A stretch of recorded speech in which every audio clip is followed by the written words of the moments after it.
Hey guys, it's Wahima, but just call me Wah. Melanated! Welcome to this episode of Morning Tea, where we sit in our sleepwear and discuss current events. Today's tea is not tea at all. It is ginger ale.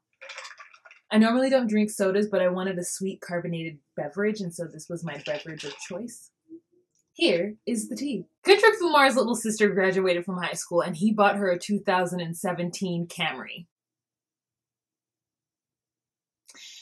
And people are upset about it. People are like making comments that he could have bought his sister a better car. He has all this money. His last album went platinum. Like, why is he being cheap? I feel like whoever made those comments like have a real like ghetto mentality. Like, if you can't see that this man did the responsible thing of, he didn't buy her a 1998 Toyota Camry. He didn't buy her a 2005 Toyota Camry. He bought her a brand new 2017 Toyota Camry for graduating high school. I'm sorry, that is very generous and decadent. What did you want him to buy her? A Mercedes? You wanted to buy her an Audi? Like, what could she have gotten? He bought her a responsible 4-door sedan, respectable, thoughtful, safe vehicle for her to get to and fro. That is a great car for a high school graduate. Like, I don't understand. I don't even know like where you have to be in your life to where you would judge that. You poor and you about to stay poor, because that is a sensible choice. That is a car that she can maintain. That's good on gas. She doesn't have to get 91 gas for it. She can get her oil changes anywhere. You know what I'm saying? Like, maintenance-wise, insurance-wise, that is a good car for an 18, 17-year-old person. Talking about what he... Because if it had been me and I had the money, she would have got a Honda Civic. People are dumb. People are so stupid, you guys. Like, that just made me so mad when I heard that people were like, throwing shade about that. Like...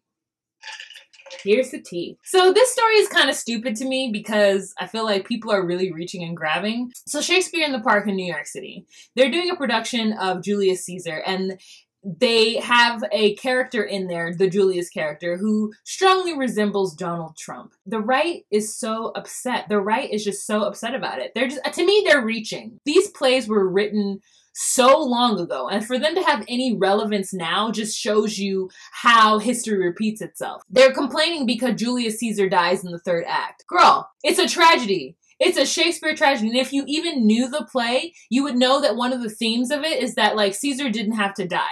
It's talking about democracy and how mob rule is fickle, and it depends on if you have a good orator that can speak in a manner to make the crowd sort of follow. And that's kind of how democracy works, and that there's ups and downs in that, because sometimes the people aren't right, like in this 2016 fucking election. And even if you think about the majority of Americans, the majority of Americans are correct. The Electoral College sucks. I digress. It's not about killing the president. A faction of the government felt that Julius had too much of the populist vote. They felt that the people loved him too much, and if they were to elect him as president or as commander or whatever, that he would then kill everyone in the Senate and kill everyone in his cabinet and become like an authoritarian, like he would become a dictator instead of just the president. And so this coup inside of his government decided to attack him, and his best friend, Brutus, who he didn't think would go against him like that, went against him, and he was a shocker to him. And his death is like a shocker because there's no reason for them to kill him. They're just killing him preemptively for what he might do. How does that correlate to inciting some sort of negativity or terrorism towards Donald Trump? The right is saying that that kind of behavior or depiction of assassination of a president is inciting terrorism. You're going to, rally the left to attack the president. If we can't rally the left to fight for Obamacare, if we can't rally the left to fight for Planned Parenthood, we're not going to be able to rally the left to go and assassinate the president. Like, to me, as much as I am a liberal, I'm still very mad at my party for the things that they have done and not done in this country. So come on now, like, we're not the party that you really have to watch. And Bank of America and Delta had the audacity to pull out their funding from this thing, for this one thing, because it's about the current president. And it's not even about him specifically, because very little about Julius Caesar mirrors Trump. When you read the play, you don't dislike Julius as much as I dislike Trump. The statement isn't kill the president, because that's not what the play is really about.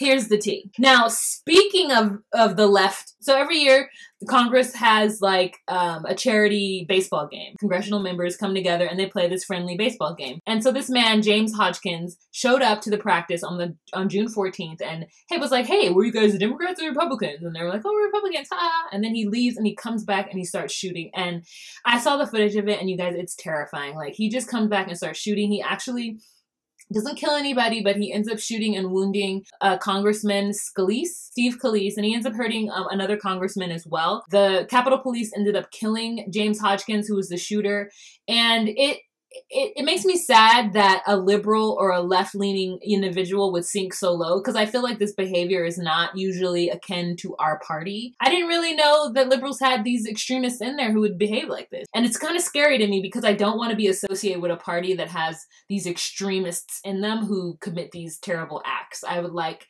that stigma to stay on the other party. So they ended up playing the game the next day. They didn't stop the baseball game just because of the shooter. The Democrats ended up winning, but in solidarity with the GOP, after they won their trophy, they brought on the reps, the Republicans, onto the field, and they gave the trophy to the Republicans so that they can put it in Steve Scalise's office, so that when he, feels better, he can have this trophy in his office. And I thought that was a great show of bipartisanship and solidarity in this time, because this was just unnecessary. And I feel like, most congressional members don't have like a bodyguards. They don't have people watching over them, or they don't have a detail, because congressional people, while they do have power, they're just kind of regular people, in my opinion. I know they have more power and more say and like whatever, so there might not be, but they're not senators. I don't like it when people have to feel uncomfortable in their role when they didn't have to feel uncomfortable in their role before. So it's like now the tide is changing, and I'd hope that we don't have a resurgence or a surgence of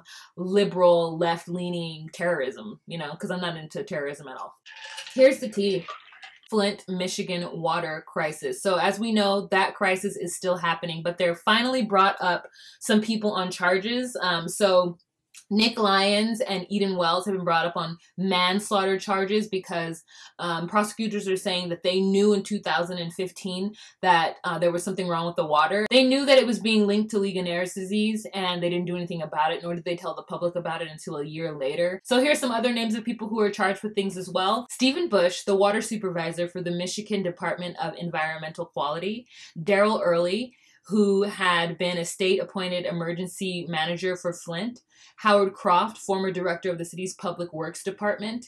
And Leanne Skelter-Smith, who served as chief of the office's State for Drinking Water, are all facing charges of manslaughter, as they bloody well should. As they bloody well should be. It's crazy because the CDC didn't even come to him and say, hey, there's an overwhelming outbreak of Legionnaires' disease in your state. Like, we need to check it out. And he was like, no, we're fine. You don't need to check it out. Like, my nigga, if the CDC comes to you and says, like, yo, there's something happening in your city or your state, you need to let them fucking figure that out, because those are people's lives. So yeah, Eden was charged with lying to an officer, as well as manslaughter and obstruction of justice. I hope they all get what's coming to them.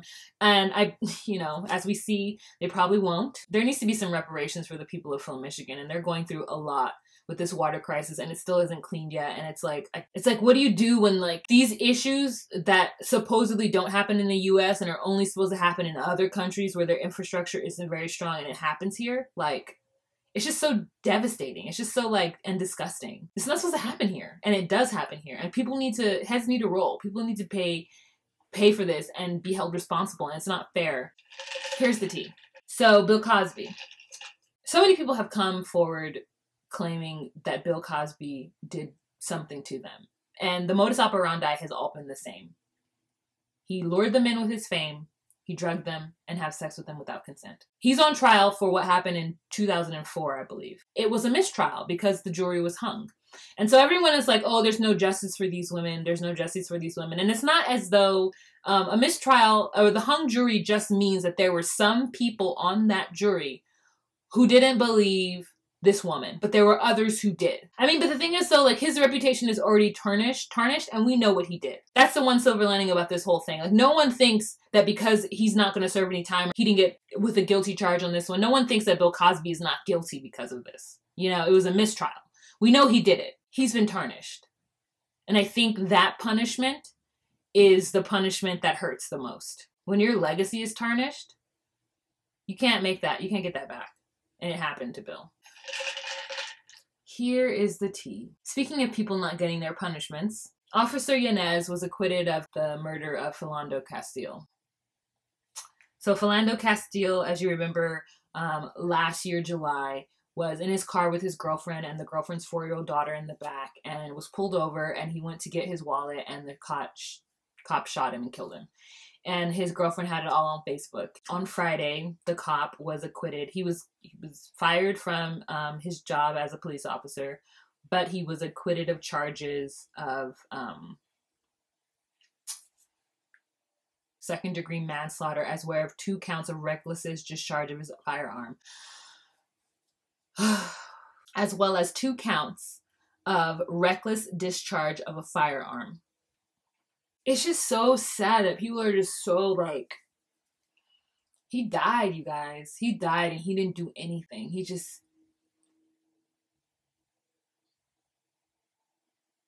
I don't want to talk about what I think about the police and what they should do, because I don't know. You can't just kill people because you scared or you thought. You have to be sure. And it sucks. And that's a hard thing to be sure of.